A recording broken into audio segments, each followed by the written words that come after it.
está ahora con nosotros Hamer López, él es presidente de la organización regional AIDESEP Ucayali, y el abogado Yusen Caraza. Con ellos vamos a hablar acerca de la situación que están viviendo líderes ayánicas en el país desde el punto de vista judicial. Hay un caso que lamentablemente no les ha sido favorable y en general sobre la seguridad. Buenas noches. Muy buenas noches. Muy buenas noches, señor periodista. Un gusto estar con usted. De igual manera, no sé si podemos empezar en todo caso con el señor Hamer López para que nos cuente la situación. Bueno, efectivamente, como lo has mencionado, el día 29 de agosto, en la segunda sala de apelaciones en el Poder Judicial en Ucayali, el caso Sahueto, la resolución de la primera sala donde sentenciaban a los asesinos de 4 líderes hermanos nuestros del pueblo ayánica de la comunidad de Sahueto, lo que habían condenado fueron nuevamente anulado esa resolución, dejando en hoja cero, ¿no? Esto para nosotros es un atentado contra un proceso de 9 años de lucha, de búsqueda de justicia como pueblos indígenas.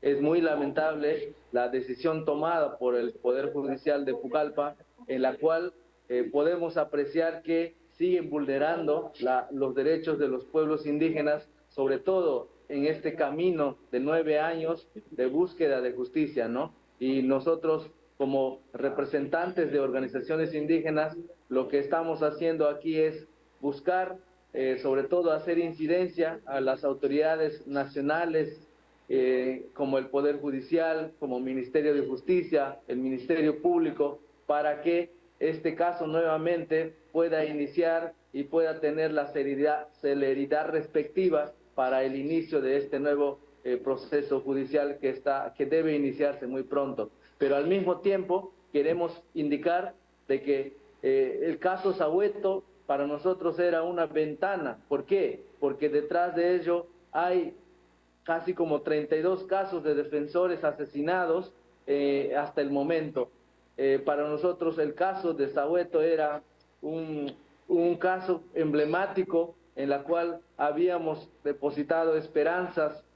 ¿Por qué? Porque es un caso que lleva ya casi 9 años en búsqueda de esta justicia. Lamentablemente no logramos, la respuesta fue negativa por parte de los jueces, pero también queremos mencionar de que esto significa para nosotros, para la Amazonía, para muchos líderes como nosotros, un camino libre para el narcotráfico, para la actividad ilegal, para los madereros ilegales, para que puedan seguir matando a líderes indígenas, como el caso de estos 9 hermanos del pueblo ayánica que fueron asesinados. Y mañana se está cumpliendo, porque este hecho fue un 1 de septiembre en el año 2014 y estamos cumpliendo 9 años, pero seguimos todavía luchando. No queremos más impunidad en el caso de los defensores. Exactamente. Por eso hacemos un llamado a las autoridades nacionales, señor periodista. Sí, muchas gracias, señor Hamer, por habernos hecho un resumen de la situación. Ahora, más bien, ¿cuál es la estrategia legal que van a seguir para que justamente puedan lograr que este sea un caso emblemático, como han mencionado, y pueda servir de protección para los otros líderes ayánicas que están viendo su vida peligrar? No sé si nos podría adelantar un poco esa situación el señor Yusen Caraza. Sí, muchas gracias por su pregunta, señora periodista. Como le ha comentado acá el Apu Hamer, estos hechos sucedieron el 1 de septiembre del año 2014, y para poner un poco en contexto los hechos, han sido asesinados 4 líderes indígenas que lo único que hacían era cumplir con la protección de su territorio y de los bosques, denunciar la tala ilegal a personas que iban a realizar este tráfico ilícito de las maderas, de los bosques. Entonces, al ellos hacer estas denuncias ante las fiscalías especializadas en materia ambiental en Ucayali, han sido abatidos. Los mataron a los 4 líderes indígenas en Sahueto, que es su comunidad, que estaban camino a Brasil.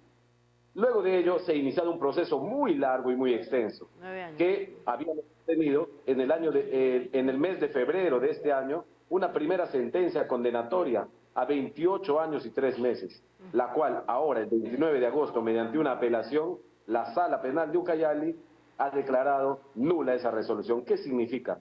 Que se ha caminado 9 años en el tiempo y a la fecha no tenemos y no obtenemos justicia. 9 años, las viudas de estos 4 líderes indígenas están abandonadas con hijos y con todos los problemas que pueda acarrear Señor dejar Caraza, sin padre. ¿y cuál es el mérito por el cual se ha indicado la nulidad? O sea, ¿qué es lo que han valorado? Y son 9 años para justamente anular el procedimiento. ¿Ha sido un tema procesal, un tema material? En fin, coméntenos. La sala ha identificado que hay errores y vicios en la sentencia de primera instancia. Primero, que hay una motivación aparente en la resolución de la sentencia condenatoria de primera instancia, que ha sido incorporado a un testigo que no estaba válidamente iniciado en el proceso de juicio oral, porque había sido excluido del proceso. Y como tercer punto, que no estaba siendo sustentado de una manera adecuada de acuerdo al artículo 158, inciso 3, que adecúa cómo se debe trabajar una prueba indiciaria. Esos son los fundamentos, en resumen, por los cuales la sala ha declarado la nulidad de la sentencia en primera instancia y ha ordenado que todo regrese a primera instancia y se inicie un nuevo juicio oral por unos nuevos jueces en la localidad de Ucayali. Y en este nuevo procedimiento que se va a iniciar, como decía, ¿hacia dónde apunta su estrategia? ¿Qué es lo que quieren mejorar para evidentemente alcanzar lo que nos comentaba el señor Hammer, la posibilidad de que este sea un caso emblemático, que obviamente también sirva para sensibilizar a la opinión pública, ¿no? Estos son temas que en verdad no son muy comunes, no se habla mucho de estos temas, se los ve muy alejados como decía, de la opinión pública, pero es necesario justamente evidenciarlos. ¿Cuál será esa estrategia?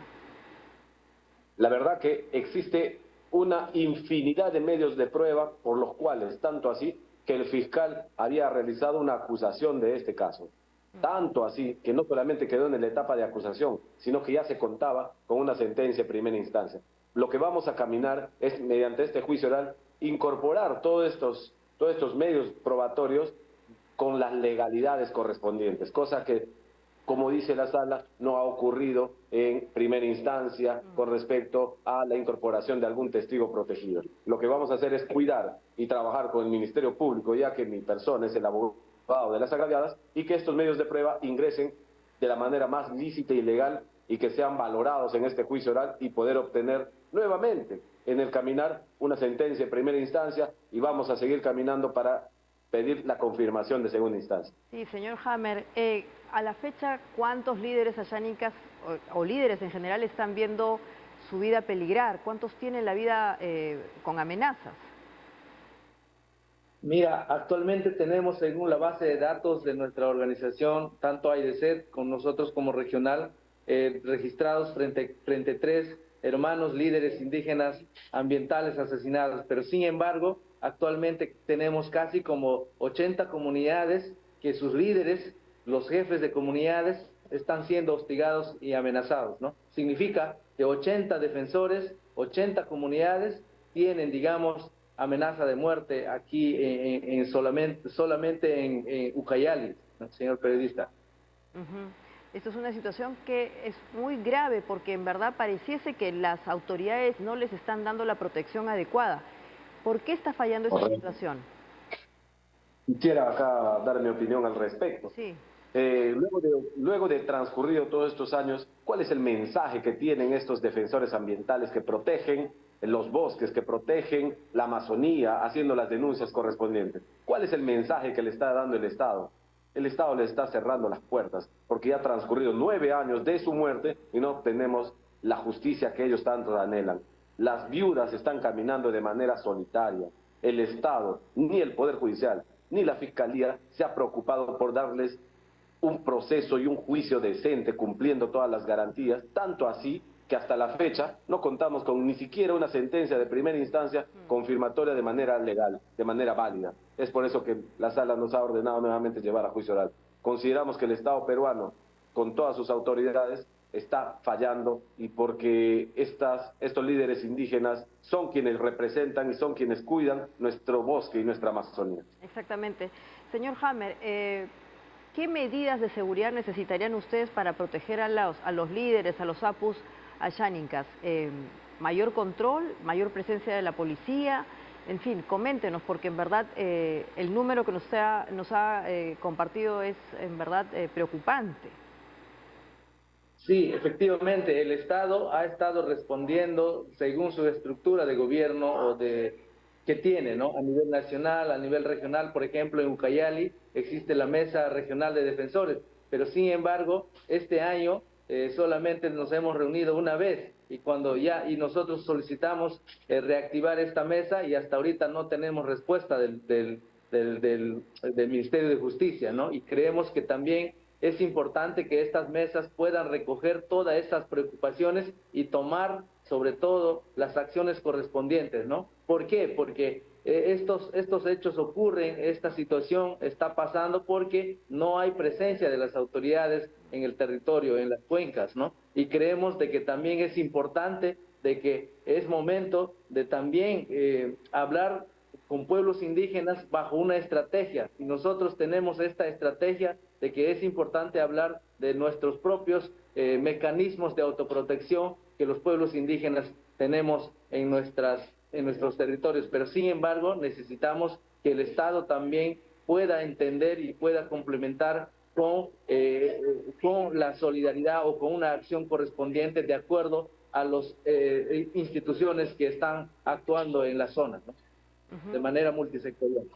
Exactamente. Actualmente en el Perú, y bueno, y aquí se habla mucho de la inseguridad ciudadana, ustedes también requieren de seguridad.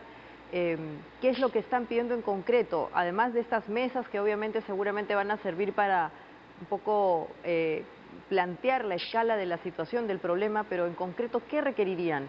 ¿Mayor presencia de policial, mayor presencia del Poder Judicial? Exactamente, ¿cómo se podría ayudar concretamente a los apus de las zonas ayánicas?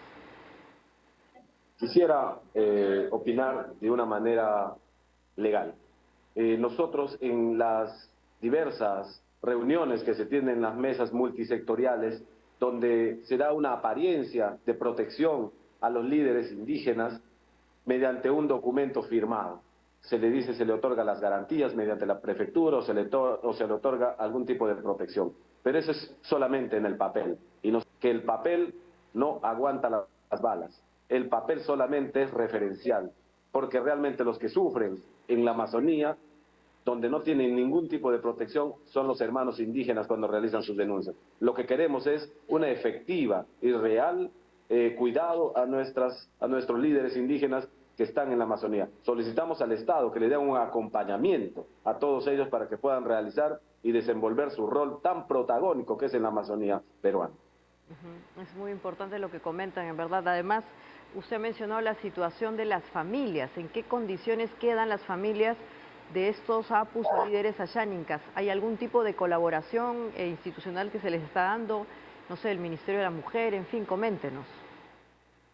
Sí, efectivamente, nosotros en estas mesas, que bueno, nosotros decimos que estas mesas lo que falta son sus patas, ¿no? Porque no está funcionando, no está actuando como debería ser. Nosotros ya estamos diciéndoles al Estado de que es momento también no solamente hablar de protección, sino también hablar de reparaciones colectivas. ¿Qué es exactamente lo que nosotros queremos? Es que tanto las hermanas viudas o huérfanos, familias que quedan, comunidades que quedan sin sus principales líderes, también sea atendido y hablemos también de reparaciones, ¿no? A través de los ministerios que el Estado tiene, como Ministerio de la Mujer, Ministerio de Desarrollo e Inclusión Social. ¿Dónde están estos ministerios?